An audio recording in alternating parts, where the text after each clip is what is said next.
몇 해 전에 방영되었던 유명한 드라마가 있습니다. 한 7년, 8년 되었나요? 제목이 나의 아저씨라는 드라마였습니다. 남자 주인공은 이선균 씨고 여자 주인공은 아이유 가수가 했던 드라마입니다. 그 드라마를 보면 주인공을 중심으로 전개되는 스토리라인이 있고 그 주변인들을 중심으로 전개되는 스토리라인이 있는데 주인공 말고 그 주변인들의 스토리 중에 서로 사랑하는 남녀, 연인이 헤어진 이야기가 나옵니다. 서로 의견 충돌이 있어서 다툰 것이 아니고 잠깐 헤어진 것이 아니라 남자가 아예 산속으로 절로 들어가 버려서 생이별을 한 커플 이야기입니다. 그렇게 헤어진 지 20년이 지났어도 여자는 남자를 잊지 못하고 어느 날 절로 찾아가서 전 남자친구인 스님을 만납니다. 그때 스님을 만나서 여인이 절규하면서 이런 대사를 합니다. 너 여기서 득도 못해. 나 같은 지랄 맞은 여자랑 살아봐야 득도할 수 있는 거야. 그러니까 내려와. 염소도 사랑하고 들풀도 사랑한다면서 왜 나는 사랑을 안 하는데 여기 확 다 불질러 버리기 전에 제발 내려와. 그렇게 소리 지르고는 집으로 와서 울고 또 웁니다. 명드라마이고 명장면이고 명대사이고 명연기였습니다. 제 경험과 유사해서 매우 감동받았습니다. 결혼 전에 지금의 제 아내가 저에게 다짐했던 말 중에 이게 있습니다. 다른 것은 모르겠고 최소한 철학자가 될 수 있도록 만들어 줄게 였습니다. 그때는 그게 무슨 말인지 몰랐는데 30년이 지난 지금은 그때 그 말을 이해했어야 한다라는 아쉬움이 큽니다. 드라마에서 나왔던 그 여자 주인공이 저희 집에 있었습니다. 제가 기독교에 대해서는 조금 아는 게 있지만 불교에 대해서는 아는 게 많지 않아서 섣불리 불교에 대해서 뭐라고 말하기가 조심스럽습니다. 그저 단순하게 오늘은 한 가지만 비교를 해보겠습니다. 불교에서는 또는 불교를 다니시는 분, 아니 절에 다니시는 분, 그런 분들의 대화를 가끔 들어보면 그 대화 중에 부처님의 일이라는 개념은 거의 없는 것 같습니다. 불자들이 서로 대화하면서 부처님의 부르심을 받았다, 부처님의 일꾼이 되자, 부처님이 맡기신 사명을 감당하자, 부처님 나라의 확장을 위해서 헌신하자, 부처님의 영광을 위해서 살자, 이런 이야기 혹시 들어보셨습니까? 저는 잘 못 들어본 것 같습니다. 제 주변에 불자가 몇 명 있기는 한데 그분들이 대화하면서 부처님께 합당한 사람이 되려고 노력하거나 부처님의 사역에 준비된 일꾼이 되기 위해 이런저런 자격을 갖추려고 열심을 내는 모습을 저는 본 적이 없는 것 같습니다. 그렇다고 불교에서 부처님이 일하신다라고 설법하는 것도 잘 못 들어본 것 같습니다. 저는 이게 좀 아이러니입니다. 기독교에서는 하나님은 살아계십니다, 하나님이 역사하십니다 라고 그렇게 강조를 합니다. 더 나아가 하나님이 창조주요, 권세자요, 전능자요, 주관자이시다 라고 늘 주장을 합니다. 하나님이 일하신다고, 하나님이 사역하신다고, 하나님이 졸지도 주무시지도 아니하신다고 그렇게 강조를 합니다. 그러면 그 덕분에 인간이 좀 쉬어야지요. 하나님이 그렇게 일하시니까 그 덕분에 하나님 믿는 사람이 편안해야지요. 하나님이 일하시니까 인간은 할 일이 줄어야지요. 하나님이 주관하시니까 인간에게 요구하지 말아야지요. 하나님이 계획하고 하나님이 사역하고 하나님이 책임지니까 인간은 쉬고 안식해야죠. 당연히 하나님이 인간에게 자격을 요구하면 안 되고, 인간에게 잘했네 잘못했네 평가를 하면 안 되고, 일에 대한 책임을 운운하며 추궁하거나 닥달하면 안 되지요. 제가 좀 납득이 안 되는 게 이런 겁니다. 정작 부처님이 일하신다라고 주장하지 않는 불교, 그렇다면 불교에서는 모든 일을 인간이 해야 한다는 겁니다. 그러니까 불교에서는 당연히 일꾼이 되자, 자격을 갖추자, 준비를 하자, 열심을 다하자, 충성을 하자, 헌신과 희생을 하자, 이런 말들이 반복적으로 회자되어야 합니다. 부처님이 일을 안 하시는데 신도들마저 일을 하지 않으면 불교가 유지가 안 될 겁니다. 그런데 불교에서는 부처님이 일을 한다라는 개념이 거의 없습니다. 그래도 잘 돌아갑니다.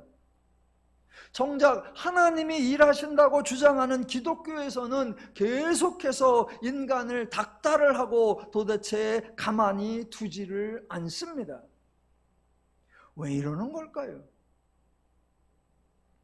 창세기를 강해하면서 가장 집중하려는 게 바로 하나님에 대한 이해입니다. 우리가 하나님을 묘사하지 말고 성경이 설명해주는 하나님을 이해하자는 겁니다. 우리가 하나님의 특성, 하나님의 모습을 만들어내지 말고 성경이 계시해주는 하나님을 바르게 알자라는 겁니다. 성경이 가장 먼저, 가장 많이, 가장 강력하게 계시하고 설명하고 소개하고 강조하는 하나님의 모습은 일하시는 하나님입니다. 성경이 하나님의 권위, 하나님의 권세, 하나님의 위엄, 하나님의 능력을 먼저 말하지 않았습니다. 하나님의 집, 하나님의 궁전, 하나님의 나라가 얼마나 크고 넓고 웅장하고 화려한지도 말하지 않았습니다. 하나님의 종, 하나님의 하인, 하나님의 일꾼들에는 어떤 무리가 있는지, 그들이 얼마나 많은지, 그들이 무슨 재주와 실력이 있는지 그것을 말하지도 않았습니다. 성경은 하나님을 자랑하려는 것이 아니고, 하나님을 과시하려는 것이 아니고, 하나님을 뽐내려고 하는 것이 아니고, 하나님을 의시되려고 하는 것이 아닙니다. 이게 왜 중요하냐면 하나님을 믿는다는 기독교가 정작 하나님에 대하여 오해하고 있기 때문입니다. 성경이 설명해주는 하나님에 대해서는 잘 모르면서 온통 자기들이 생각하는 하나님, 자기들이 원하는 하나님, 자기들이 강조하고 싶어하는 하나님의 모습에 사로잡혀 있습니다. 다시 한번 말씀드립니다. 성경은 하나님의 권위, 하나님의 권세, 하나님의 능력을 우선적으로 말하지 않습니다. 우리는 자꾸 하나님은 더 높다, 더 세다, 더 크다, 더 강하다, 더 존귀하다라고 드러내려고 합니다. 하지만 성경은 하나님은 누구보다 크다, 높다, 세다, 강하다 강조하지 않습니다. 왜요? 하나님은 그 어느 것과도 경쟁하지 않으며 비교하지 않으며 우열을 다투지 않기 때문입니다. 하나님에 대한 소개를 영어로 비교하자면 하나님은 비교급이 아니고 하나님은 최상급이 아닙니다. 하나님은 그냥 원급입니다. 왜냐하면 비교급이나 최상급은 일단 비교를 한다는 것이고 우열을 나눈다는 것이고 어쨌거나 경쟁을 한다는 것이기 때문입니다. 하지만 하나님은 그 누구와도 비교, 경쟁, 우열을 논하지 않습니다. 애초에 하나님과 경쟁하거나 하나님과 비교될 만한 신적 존재가 없습니다. 그래서 성경은 하나님을 비교급이나 최상급으로 소개하지 않고 그냥 하나님 원급으로 소개하는 겁니다. 또 하나님을 사람들 살아가는 모습으로 비유를 하자면 하나님은 어른이십니다. 못난 어른 말고 멋있는 어른, 꼰대짓 하는 어른 말고 주변의 동네 사람들과 다투는 어른 말고 아주 품위 있게 역할을 잘 성실하게 감당하시는 어른입니다. 하나님이 그렇게 어른인 것에 비하여 우리 기독교인들은 마치 동네 중학생들 같습니다. 중학생들이 만나기만 하면 무슨 얘기하죠? 누가 싸움을 잘하냐, 누가 공부를 잘하냐, 누구네 아파트가 더 크냐, 누구네 아버지 차가 더 비싼 거냐, 늘 그런 말만 합니다. 그래서 그 애들이 애들이고, 그래서 그 애들이 학생이고, 그래서 그 애들이 아직 철이 없는 겁니다. 우리 기독교인들이 하나님에 대하여 이렇게 애들 같은 말, 애들 같은 행동을 하면 좀 부끄러운 일입니다. 자, 성경의 맨 처음에 창세기에서 보여주는 하나님의 모습은 일하시는 분입니다. 창조가 소개되는 모든 구절이 시작할 때마다 하나님이 이르시되 라고 되어 있으니까 하나님의 창조를 설명할 때에 종종 이렇게 설교하기도 합니다. 하나님이 말씀으로 창조하셨습니다. 하나님의 말씀에는 권세가 있습니다. 하나님의 말씀에는 능력이 있습니다. 하나님이 말씀만 하시면 모든 것은 하나님의 말씀대로 됩니다 라고 강조하기도 합니다. 예, 맞는 말입니다. 그랬더니 어떤 분이 이래요. 하나님이 일하시는 분이다 라고는 사실에 동의하지 않고 하나님은 말씀으로 창조하셨으니까 말만 하시는구나.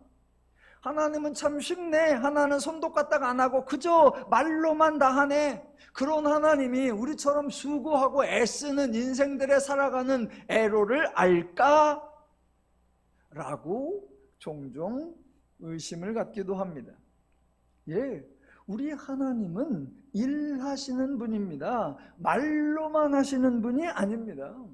물론 하나님이 몸이 있는 것이 아니고 하나님이 손발이 있는 것이 아니고 당연히 하나님이 입이 있는 것도 아닙니다. 하나님이 말씀하셨다라고 해서 입으로 말만 했다라는 의미가 아니죠. 창세기 1장과 2장에 창조에 대한 설명이 나오는데, 자, 하나님의 창조 활동을 소개하는 히브리어 동사가 세 가지 종류가 등장을 합니다. 첫 번째가 창세기 1장 1절에 태초에 하나님이 천지를 창조하시니라 에서 창조하시니라 라고 번역된 바라라고 하는 동사이고, 두 번째가 1장 7절에 궁창을 만드사, 1장 16절에 두 큰 광명체를 만드사에서 만드사로 번역된 아싸라는 동사이고, 세 번째가 2장 7절에 여호와 하나님이 땅의 흙으로 사람을 지으시고에서 지으시고라고 번역된 야사르라고 하는 동사입니다. 예, 하나님이 이르시되 하나님은 말씀하셨다. 그거는 하나님은 아무것도 안 하고 그저 입으로만 했다, 그저 말씀으로만 했다, 그런 의미가 아닙니다. 훨씬 더 깊습니다. 바라, 아싸, 야사르 이런 동사를 사용하는 것은 하나님이 창조하시는 행동, 하나님이 직접 피조물을 만드시는 활동, 하나님이 정성을 들이고 애를 쓰고 있는 수고를 표현하는 겁니다. 종종 언어학자들이 그 세 가지 동사를 이렇게 설명하기도 합니다.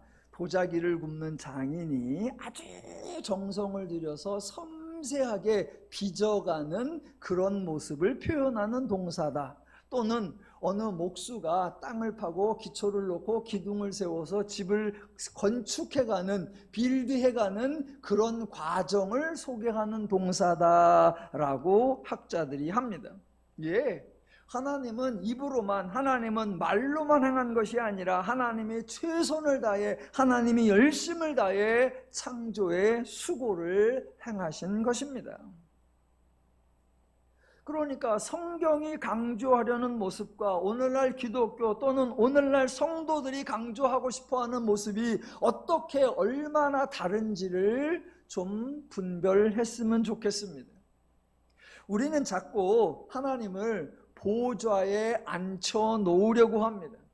크신 분이니까, 높으신 분이니까, 존귀한 분이니까 당연히 위엄하게, 근엄하게, 권위있게 하나님의 궁전에서 휘황찬란한 보좌에 폼나게 앉은 모습으로 묘사하려고 합니다.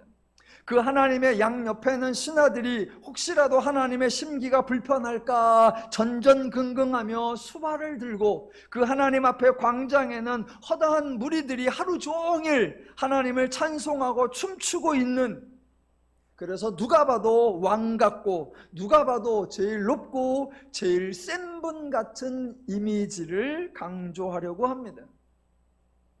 그걸 옛날에 동화나 이런 데서는 신선노름이다라고 하고, 그런 짓은 현실에서는 이단들의 교주들이 하는 작태에 불과합니다. 창세기를 이렇게 보시면 하나님의 집, 하나님의 보좌, 하나님의 권세, 하나님의 영광 전혀 보이지 않습니다. 그런 것들은 죄인들이나 집착하는 것이고 우상들이나 애착을 갖는 것일 뿐입니다. 창세기는 하나님이 권세자로서, 하나님이 능력자로서 얼마나 쉽게, 얼마나 간단히, 얼마나 빠르게, 얼마나 편하게 그냥 말로 창조를 해버렸는가, 그걸 설명하는 것이 아닙니다. 높으신 하나님이 마치 낮은 자들처럼, 천한 자들처럼, 무능한 자들처럼 괜한 땀을 흘리고 고생을 하고 애를 쓰는 그런 것이 아니라 그저 말 한마디로 뚝딱 창조를 해버렸다라고 하나님의 솜씨를 자랑하려는 게 아닙니다. 정반대로 성경은 하나님이 얼마나 애를 쓰시고 있는가, 얼마나 수고하고 계시는가, 얼마나 정성을 다하고 있는가, 하나님이 모든 열심을 다하고 있다, 그 하나님을 소개하려고 하는 겁니다. 왜요? 그것이 하나님의 본분이고, 그것이 하나님의 책임이고, 그것이 하나님의 역할이라는 겁니다. 기독교의 하나님은 크다, 높다, 세다, 강하다, 권세 있다, 능력 있다, 이런 거 비교하는 분이나 자랑하는 분이 아닙니다. 그런 걸 강조하지도 않고 집착하지도 않고 드러내려고 하지도 않습니다. 세상에서는 크고 높고 강하다 그러면 작고 낮은 것들을 부려먹으려고 합니다. 그런데 성경은 크니까, 세니까, 하나님이 강하니까, 그렇다면 그에 합당한, 그에 따르는 수고를 하고 일을 하고 역할을 해야 한다라고 가르쳐 주는 겁니다. 모든 것을 다 알고 모든 것을 다 할 수 있는 분이라면 당연히 모든 일에 나서야 하고 모든 분야에 발벗고 뛰어들어야 하고 모든 역할을 감당해야 한다라고 하는 겁니다. 그래서 하나님이 그렇게 하시는 거예요. 기독교의 하나님은 권세 타령, 기독교의 하나님은 영광 타령을 하는 분이 아니라 하나님의 수준에 맞게, 하나님의 존재에 맞게 하나님의 역할을 성실하게 열심을 다해 행하시는 분이다 라고 소개하는 겁니다. 그래서 창세기에 나오는 대로 하나님이 수고하는 것이며 하나님이 창조하신 피조물들에게 말씀하실 때에 명예와 권세와 위엄에 근거하여 명령하시기를, 지시하시기를, 요구하시기를 이라고 말하는 것이 아니라 복을 주시며 이르시되 라고 하시는 거예요. 하나님이 피조물을 향하여 복을 주시며 이르시되, 얼마나 소중한 표현입니까? 저는 하나님의 하나님 되심을 가장 잘 소개하는 표현이라고 생각합니다. 우리 하나님은 인간에게 복을 주시는 분입니다. 하나님의 형상도 주시는 분, 하나님이 친히 수고하고 애를 써서 만드신 세상도 주시는 분, 하나님의 모든 복을 다 주시는 분입니다. 제발 우리 이렇게 멋진 하나님을 천박하게 만들지 말았으면 좋겠습니다. 허구한 날 달라고 하는 하나님으로 만들지 말자고요. 허구한 날 내라고 바치라고 요구하는 하나님으로 만들지 말자고요. 허구한 날 일꾼을 찾는다고 앓는 소리하고 허구한 날 상이나 벌을 운운하는 쪼잔한 하나님을 만들지 말자고요. 우리 하나님이 정말 멋있고 품위가 있으신 분이니까 우리 교회도 멋있고 품위가 있었으면 좋겠고 우리 성도님들도 멋있고 품위가 있었으면 좋겠습니다. 그런 성숙한 성도 되시기를 주님의 이름으로 축원합니다. 하나님이 인간을 창조하시고 인간에게 하신 말씀이 그 유명한 28절이에요. 1장 28절. 하나님이 그들에게 복을 주시며 하나님이 그들에게 이르시되 생육하고 번성하여 땅에 충만하라. 땅을 정복하라. 바다의 물고기와 하늘의 새와 땅에 움직이는 모든 생물을 다스리라 하시니라. 여러분, 세상에서 어른이 또는 선배가 또는 상사가 또는 높은 사람이 상대방에게 좋은 이야기를 해주는 말, 그것을 뭐라고 하죠? 덕담이라고 합니다. 그렇다면 기독교에서 하나님이 인간에게 복을 주시며 이르시는 말씀, 그것을 뭐라고 하죠? 축복이라고 합니다.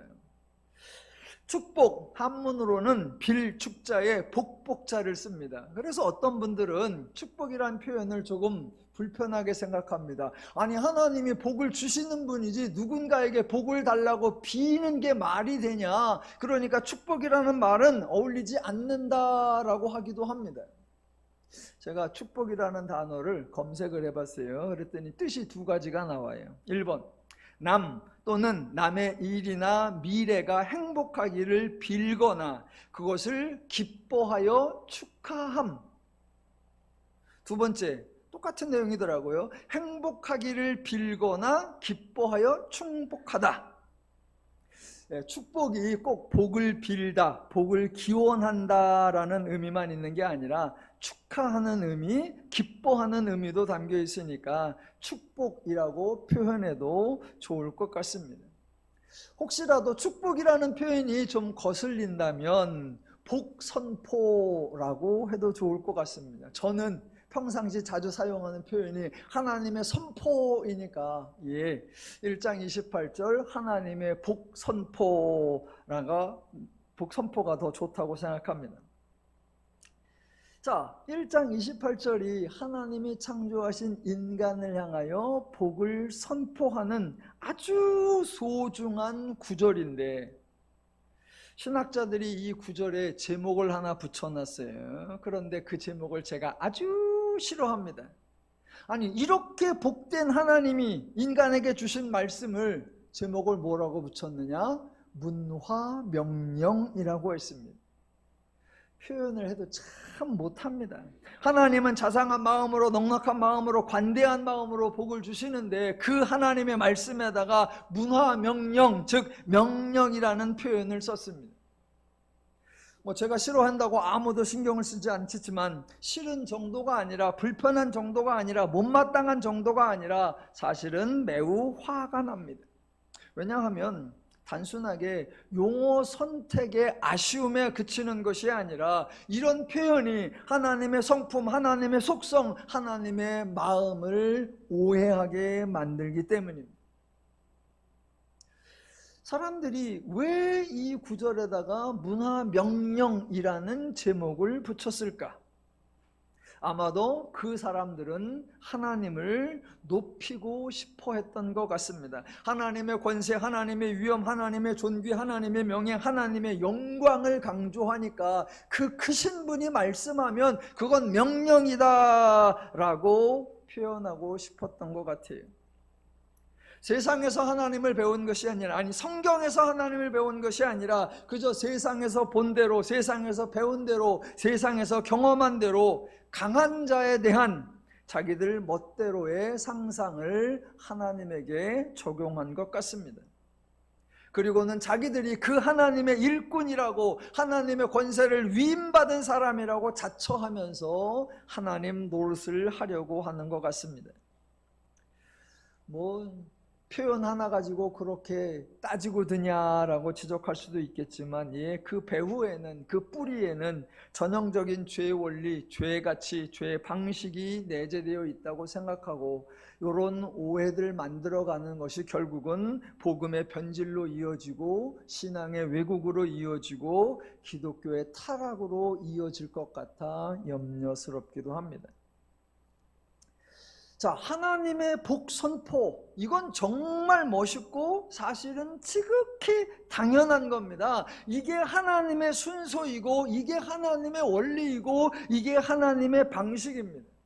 하나님은 그저 너희가 복이 있으면 좋겠다, 너희가 복 받기를 원한다 라고 말을 하신 게 아닙니다. 하나님과 인간의 관계에서 복을 주시며 이르시되가 가장 마지막 순서입니다. 그동안 아무것도 안 주시고 이제서 복을 주신다라는 것이 아니라 이미 먼저 앞서 전에 복이란 복을 다 주셨습니다.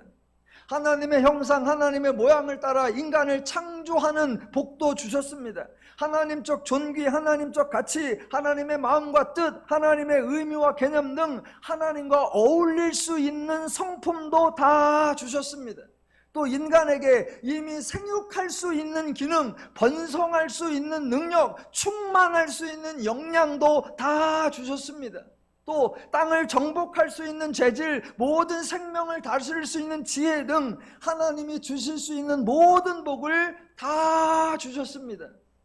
그렇게 다 주신 후에, 그렇게 다 주셨기에 하나님의 말씀하신 모든 것이 다 이루어 줄 수 있는 준비와 기초와 근거를 다 제공하신 후에 하나님이 복을 주시며 이르시되 라고 말씀하시는 거예요. 절대로 아무것도 안 주신 상태에서 너희가 어딘가에서 그런 복을 받았으면 좋겠고 너희가 어떻게든 그렇게 되었으면 좋겠다라는 게 아니라 그렇게 되어질 수 있도록 하나님이 준비하고 예비하고 제공하고 허락하고 다 맞춰준 후에 그때서 하나님이 선포하시는 거예요. 그러니까 절대로 명령이 아닙니다. 인간에게 이것을 해내라 사명을 주는 것이 아니고 이것을 시행해라 명령하는 거 아닙니다. 그래서 하나님의 말씀은 복을 비는 게 아니라 말 그대로 복을 선포하는 겁니다. 그러니까 1장 28절은 우리가 행하려고 애를 쓰고 수고해야 할 것이 아닙니다. 우리가 실천하려고, 우리가 완수하려고 가진 노력을 다 쏟아 부어야 하는 것이 아닙니다. 말 그대로 하나님이 주신 복이고 하나님이 주신 선물입니다. 그래서 우리에게 맺어질 열매이고 우리에게 나타나고 드러날 결실입니다. 이거 누가 해야 하느냐? 하나님이 하실 일이고 누가 책임져야 되느냐? 하나님이 책임질 일입니다. 그래서 하나님의 복이요, 그래서 하나님의 선물이요, 그래서 하나님의 은혜라고 하는 겁니다. 세상에는 선순환이라는 말, 악순환이라는 말이 있습니다. 이미 여러분이 다 아시는 대로 선순환, 누군가가 선한 마음을 가지고 선한 행동을 하니까 그것이 어떤 사람에게 선한 영향을 미치고 그 사람이 그 선한 결과를 받아서 너무나 기뻐하고 너무나 감사해서 자기도 선한 마음으로 선한 행동을 누군가에게 또 실천하면 그것을 받은 그 사람이 또 너무나 감사해서 자기도 선한 마음으로 선한 행동을 해서 그 선한 마음과 선한 행동이 계속 넓어지고 계속 넓혀가고 계속 확장되고 계속 풍성해지는 것, 그것을 선순환이라고 합니다. 여러분, 이 선순환의 원조, 이 선순환이 가능하게 만든 맨 먼저 선한 마음을 베풀고 선한 행동을 실천하신 분이 누구이십니까? 당연히 하나님이십니다. 하나님이 먼저 하나님의 마음, 선한 마음과 선한 행동으로 인간에게 은혜와 복을 주셔서 인간이 행복할 수 있도록 만드시고, 그 인간이 또 선한 마음으로 또 선한 행동으로 다른 사람에게 행하여 결국엔 모두가 행복해질 수 있도록 하시는 하나님의 원리, 하나님의 방식, 하나님의 선순환, 은혜의 선순환, 축복의 선순환입니다. 세상에 하나님이 선순환이라는 것과 악순환이라는 두 가지 패턴을 만들어 두신 게 아닙니다. 하나님은 오직 선순환만 가능하게 하셨습니다. 그런데 나중에 인간이 죄인이 되어 악순환이라는 패턴을 만들어냈습니다. 악한 사람이 악한 마음을 쓰고 악한 행동을 해서 주변 사람들에게 악한 영향을 끼쳤습니다. 그래서 악이 반복됩니다. 그랬더니 악에 바친 또 다른 사람이 악한 마음을 가지고 악한 행동을 하여 또 다른 사람에게 더 악한 일을 합니다. 그랬더니 그 악을 당한 사람이 더 악에 바쳐서 또 악한 마음과 또 악한 행동으로 또 악한 결과를 내서 계속 악이 확산되고 악이 반복됩니다. 여러분, 이렇게 악순환이 반복될 때에 누가 악순환을 막아내죠? 이 악순환을 어떻게 중단시키고 다시 선순환이 가능해지도록 상황을 반전시킬까요? 모두가 악인들인데, 모두가 악한 마음인데, 모두가 악한 행동인데, 그래서 악순환인데, 악의 수레바퀴가 굴러가고 있는데 누가 악순환을 끊고 어떻게 악순환을 벗어나지요? 이 악순환에서 이제 선순환은 불가능할까요? 이렇게 인간 세계에서 악순환이 반복될 때, 이때에도 일하시는 분이 하나님이십니다. 죄인이 죄를 지었다고 형벌로 다스리면 악순환이 반복될 뿐입니다. 그래서 하나님이 죄인에게 은혜를 베풀어 주시는 겁니다. 악순환이 중단되도록, 인간들이 악의 굴레에서 벗어날 수 있도록 하나님이 일하시고 하나님이 수고하셔서 새롭게 선순환이 가능해지도록 하나님이 은혜를 주시고 하나님이 복을 내려 주시는 겁니다. 이게 하나님의 역할이고, 이게 하나님의 책임이고, 이게 하나님의 본분이라고 하나님이 우리에게 알려주시는 거예요.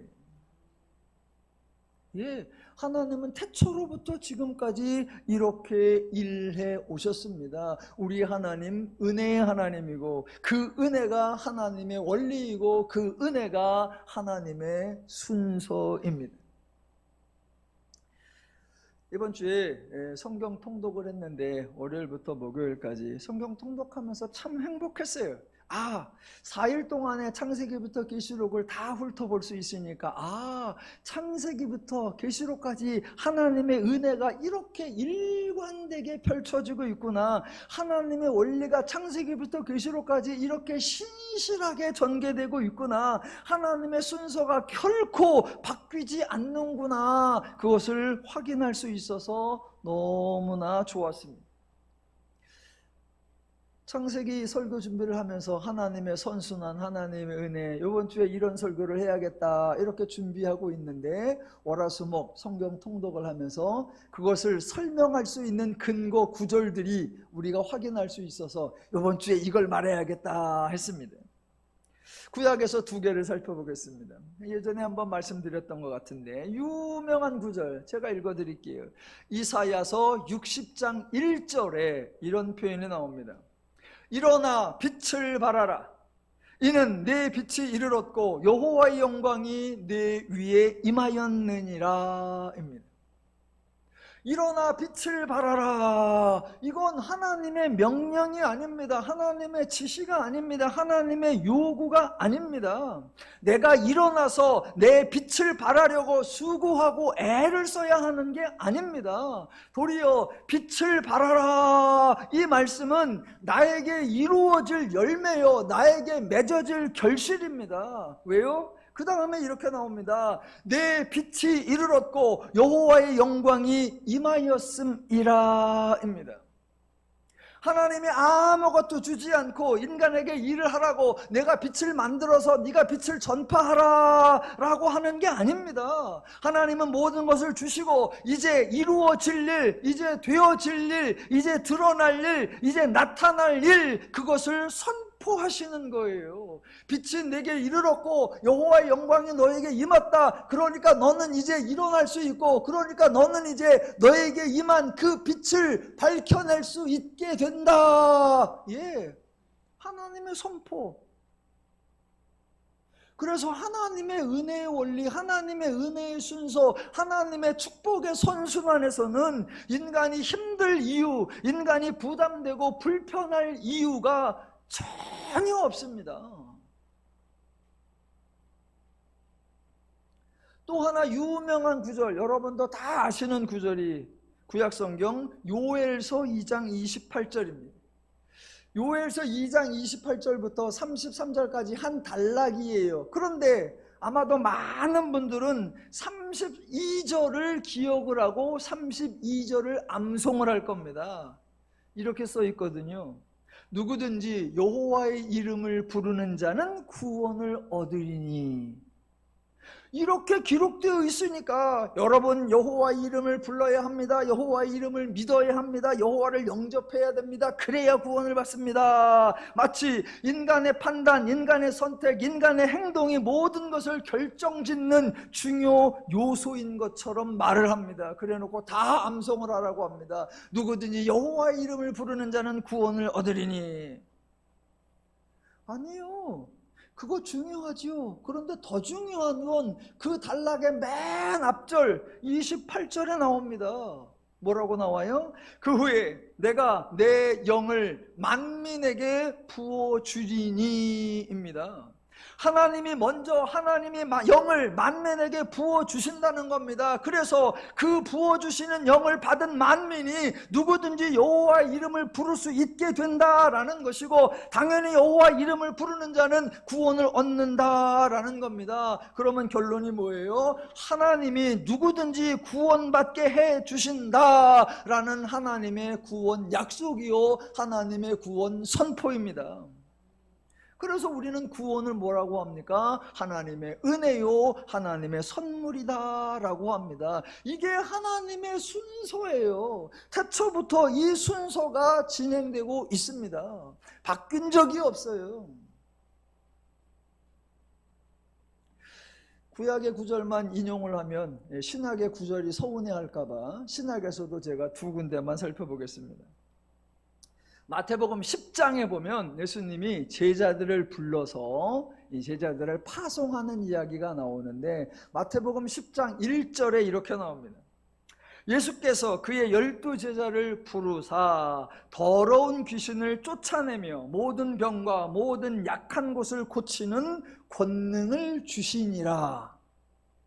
이렇게 제자들을 부르셔서 제자들에게 귀신을 쫓아내며 모든 병과 모든 약한 곳을 고치는 권능을 주시니라. 다음에 5절에 보니까 예수께서 이 12를 내보내시며, 6절에 보니까 오히려 이스라엘 집에 잃어버린 양에게로 가라라고 하십니다.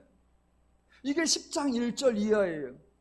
마태복음 1장부터 9장까지 지금까지는 제자들에게 오라, 나를 따라오라, 내게로 오라 라고 부르기만 하셨습니다. 절대로 가라라고 하지 않았습니다. 왜요?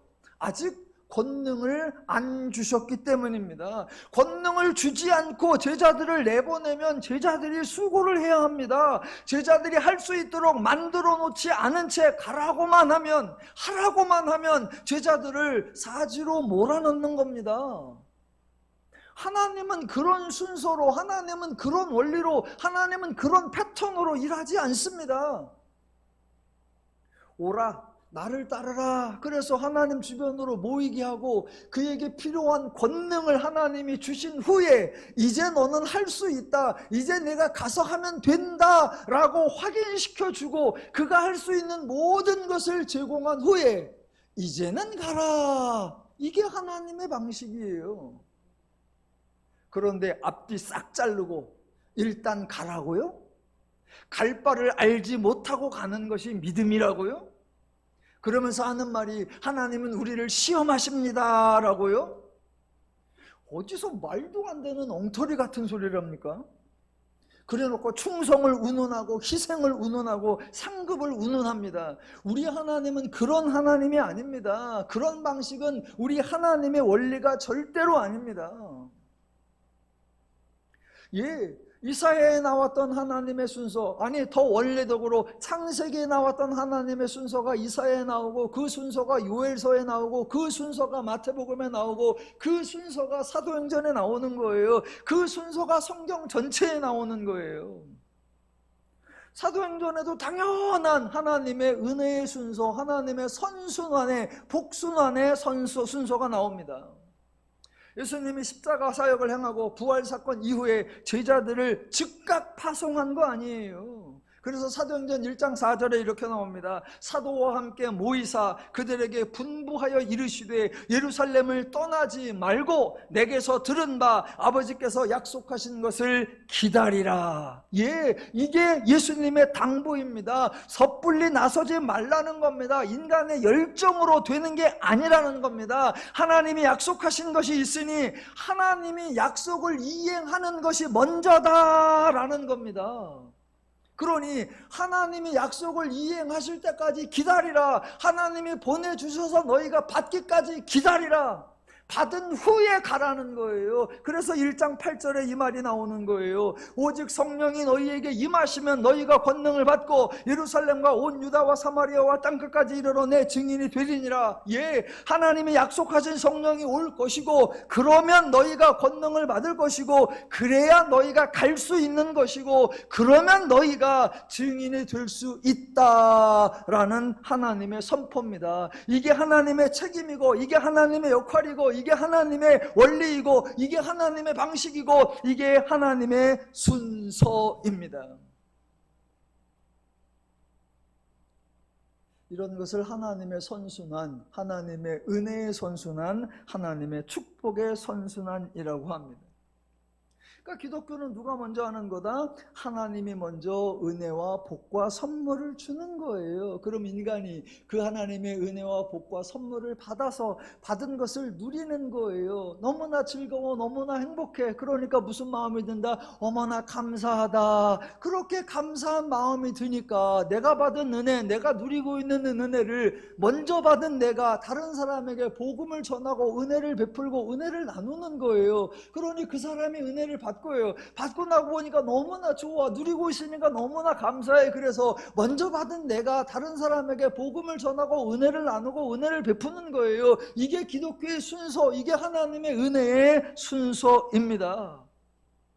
그러니까 받은 은혜의 근거에서 반응하는 거니까 신앙이 어렵거나 힘들지 않은 겁니다. 믿음 생활이 불편하거나 부담스러운 게 없는 거예요. 성도는 늘 야 감사하다, 야 고맙다, 야 행복하다 라고 하는 거예요. 이게 하나님의 원리고 하나님의 방식이고 하나님의 순서예요.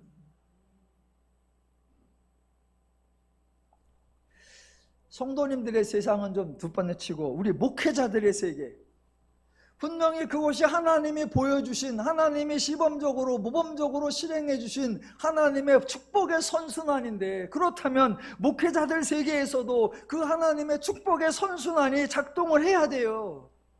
그런데 교회 현실에서, 사역의 현장에서 이 선순환이 작동하지 않습니다. 저는 그게 속이 상해요. 여러분 주변에 신학생들이 있고 여러분 주변에 전도사들을 알고 있을 건데, 그 신학생들이나 전사들이 교회에서 일정 기간 사역을 합니다. 그 전사들이 교회에서 사역을 할 때 무슨 경험을 할까요? 그래서 무슨 고백을 할까요? 와, 이 교회에서 내가 하는 일에 비하여 과분한 대접을 받는다. 와, 황송하다. 이런 고백을 하는 전사 보셨습니까? 아마도 열정페이에 시달리는 사역자, 도대체 쉴 틈도 주지 않고 공부할 시간도 주지 않는다고 불평하는 사역자들을 보셨을 겁니다. 주변에 어느 전사를 보니까 와, 교회에서 너무 사랑을 받아서 얼굴이 환하네, 그렇게 여겨지는 전사들 많이 보셨습니까? 전도사 그러면 어쨌거나 피곤에 쪄들어 있고 앉기만 하면 졸기만 하는 그런 사역자들을 보셨습니다. 그러니 천사 시절에, 부사역자 시절에 그런 경험을 하고 그 사람이 사역자가 되고 그 사람이 담임이 되면 은혜의 선순환이, 축복의 선순환이 이루어질까요? 사역자들이 모여서 이야기를 한번 한다고 합시다. 그러면 뭐라고 할까요? 야, 나 때는 말이야, 그때 전사 시절에 너무 수월했어. 그때 목사님이, 성도님들이 나를 얼마나 편하게 해줬는데, 야, 전사 세월에 펄펄 날랐지, 너무나 행복했지, 너무나 편안했어 라고 말하는 거 들어보셨습니까? 사역자들 만나면 늘 그거죠.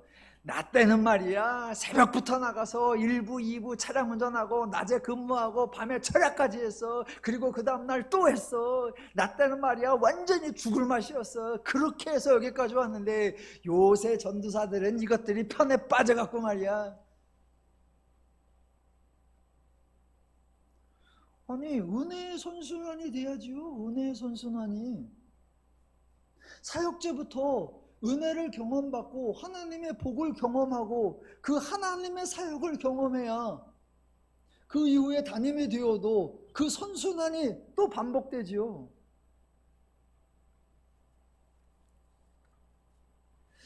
지난주에 1부 예배 마치고 2부 예배 마치고 이제 여러분들이 이렇게 많이 빠져나가셨을 때 저 뒤에서 우리 젊은 우리 성도님들이, 우리 청년들 이렇게 몇이 서 있어요. 그래갖고 제가 이 젊은이들 책상 위에 의자를 다 이렇게 뒤집어서 올려놔.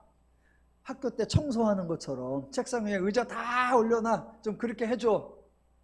그리고 이제 제가 사무실로 갔어요. 그랬더니 자기들끼리 이렇게 저렇게 하더니 한 명이 왔어요. 목사님, 의자 다 올려놨습니다. 그래서 제가 와보니까 다 의자가 올라가 있어요. 그러더니 저를 이렇게 보면서 그 다음엔 뭘 해요?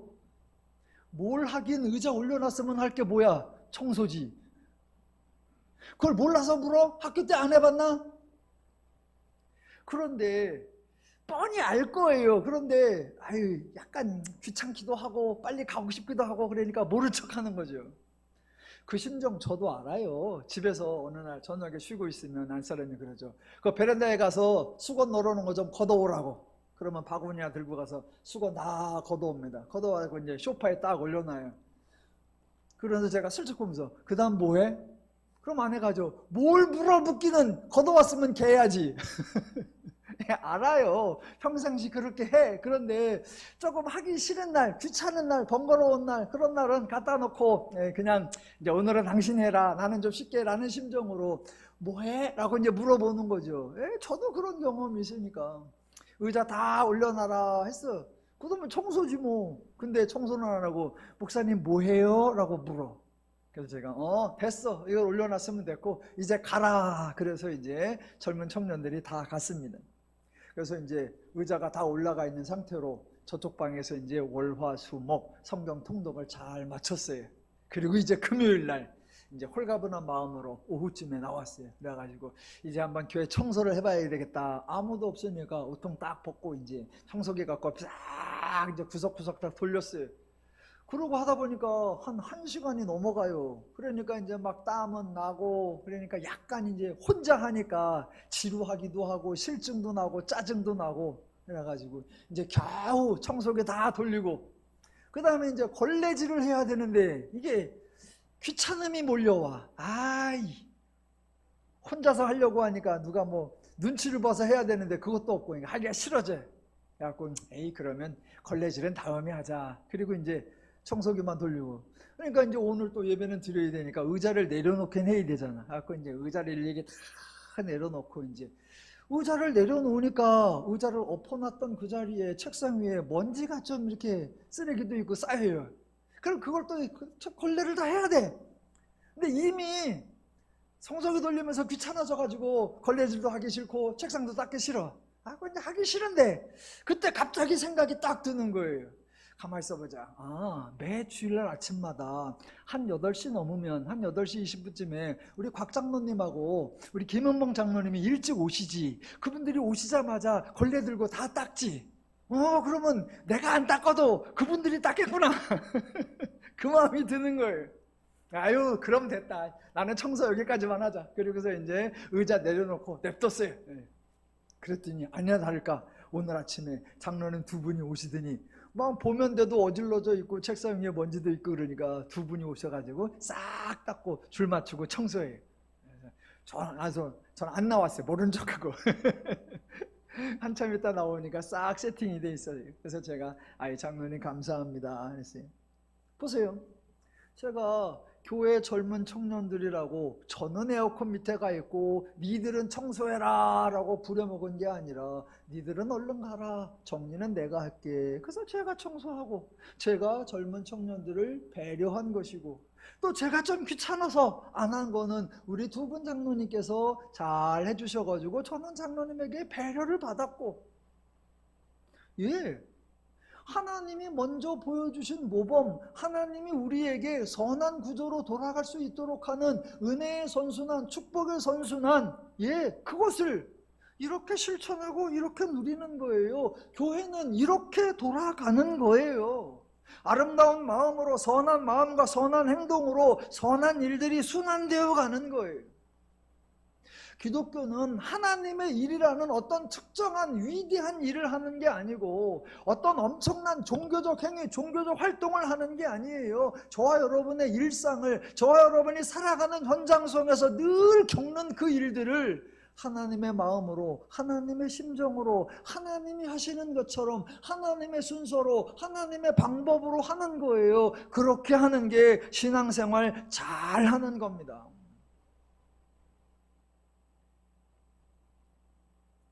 마지막으로 하나만 살펴보겠습니다. 창세기 1장에서 하나님이 창조하셨다 그러면 사람들이 크게 두 가지를 얘기하죠. 첫 번째, 하나님이 천지, 즉 세상을 창조하셨다. 두 번째, 하나님이 인간을 창조하셨다. 그런데 한 가지가 더 있습니다. 이것은 창조하였다고 표현하기에는 조금 어색하고, 대신 하나님이 알려주셨다, 하나님이 가르쳐주셨다, 하나님이 모범을 보여주셨다라고 하면 좋을 것 같습니다. 바로 우리가 사용하고 있는 용어들, 우리가 사용하고 있는 단어들의 의미, 개념, 내용들을 알려주신 겁니다. 하나만 예를 들어보겠습니다. 우리가 사용하는 용어들, 저도 오늘 여러 번 사용했는데 권위라는 것을 있습니다. 권위, 여러분 권위가 뭐지요? 권위는 어떻게 쓰는 거죠? 권위, 하나님이 보여주신 모습, 하나님이 일하신 자세, 하나님이 인간을 대하는 태도, 그게 바로 권위입니다. 높은 자는 어떻게 해야 되죠? 큰 자는 어떻게 해야 되죠? 강한 자는 어떻게 해야 되죠? 하나님이 하신 것처럼 하면 됩니다. 부모인데 부모의 역할을 안 해봐서 어떻게 해야 될지, 선생인데 선생의 역할을 안 해봐서 어떻게 해야 될지 모릅니다. 여러분 어떻게 하는 겁니까? 성경의 대답은 이겁니다. 하나님이 하신 것처럼 하라. 가정마다 남편이 있고 아내가 있습니다. 바람직한 남편의 상은 무엇이고 바람직한 아내의 상은 뭡니까? 성경은 이렇게 대답하는 겁니다. 하나님이 하신 것처럼 하라. 이게 성경을 읽고 성경을 배우는 이유입니다. 오늘 1장 28절 하나님이 인간에게 복 주신 말씀 중에 중요한 내용, 땅을 정복하라, 바다의 물고기와 하늘의 새와 땅에 움직이는 모든 생물을 다스리라 라는 표현이 있습니다. 어떻게 하는 게 정복하는 것입니까? 어떻게 하는 게 다스리는 겁니까? 그동안 사람들이 다양한 설명을 했습니다. 인간의 지혜와 인경을, 경험을 축적해서 이렇게 하는 게 정복하는 거고 이렇게 하는 게 다스리는 거다라는 제안들이 있었습니다. 그렇게 했을 때 많은 부작용들이 있었습니다. 정복을 한다고 파괴한 것이 많았고 다스린다고 억압하고 통제한 것도 많았습니다. 왜 그래요? 바르게 배우지 못해서 그렇습니다. 정복이 무엇일까? 다스리는 게 무엇일까? 어디서 배워야 합니까? 성경에서 배워야 합니다. 누구에게서 배워야 합니까? 하나님에게서 배워야 합니다. 자, 하나님이 정복하라, 하나님이 다스리라 라고 합니다. 하나님이 인간을 정복하는 모습, 하나님이 인간을 다스리는 모습을 기억하시면 됩니다. 예, 하나님이 인간을 대하시는 모습이 정복입니다. 하나님이 인간을 위해 일하시는 모습이 다스리는 겁니다. 정복은 상대를 이기는 거, 상대의 항복을 받아내는 거, 그래서 내가 더 크고 높고 강하다는 것을 입증하는 게 아닙니다. 다스림은 상대방을 지배하는 거, 내 뜻을 강요하는 거, 내 의도와 목적을 위해 상대방을 간섭하고 통제하고 휘두르는 게 아닙니다. 하나님이 보여주신 모습 그대로 상대를 위해 내 역할을 하는 거, 그게 정복이고, 상대를 위해 내 책임을 다하는 거, 그게 다스림입니다. 하나님이 보여주신 모범입니다. 하나님이 하신 것처럼 하면 부작용이 없어요. 하나님이 하신 것처럼 하면 인간의 불행이 없어요. 하나님이 하신 것처럼 하면 인간의 갈등이 없고 분쟁이 없고 다툼이 없고 분열이 없고 아픔이 없어요. 이게 성경을 배우는 거고, 그래서 하나님은 우리에게 너희가 하나님의 마음으로, 하나님의 기준으로, 하나님의 가치로 하라, 그걸 위하여 하나님이 하나님의 형상대로, 즉 하나님의 마음과 하나님의 영으로 우리를 창조하시고, 우리가 그것을 일어서 버렸을 때 새 영을 주시고 새 마음을 주셔서 너희가 다시 하나님의 마음으로 서로 대하라. 그러면 너희가 풍성하게 기뻐하고 즐거워하고 행복할 수 있다라고 알려주신 것입니다. 더누림교회 모든 성도님들, 하나님이 주신 은혜를 바르게 아시고, 하나님이 주신 은혜를 풍성히 누리시고, 하나님이 주신 은혜를 기쁘게 나누셔서 하나님으로 말미암아 행복한 믿음 생활, 교회로 인해 즐거운 신앙생활 되시기를 주님의 이름으로 축원합니다. 기도하겠습니다.